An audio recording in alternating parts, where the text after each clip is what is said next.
Now let's set up WordPress.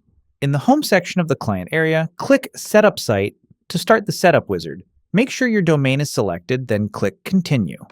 Choose Start a new website, select WordPress, and set your desired admin username and password.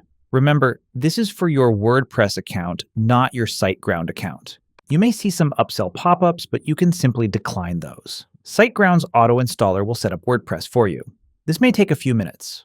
Once WordPress is installed, click Login Admin to access your WordPress dashboard. You'll be routed into a WordPress setup wizard, but you can click Exit Wizard in the upper right because we'll set up your site on our own.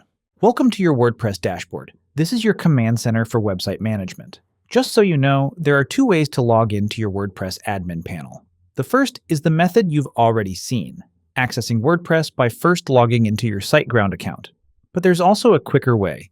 Just type your domain into your browser and add /wp-admin to the end. That will bring up the login page where you can enter the WordPress credentials you just created. Next, let's clean up WordPress by deactivating unnecessary plugins. On the left side, click Plugins.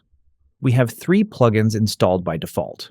Conveniently, they're all deactivated, but I'll show you how to bulk deactivate everything in case the default plugins are different when you sign up. Click the checkbox at the top left of the plugin list, then click the Bulk Actions dropdown and select Deactivate. Then click Apply.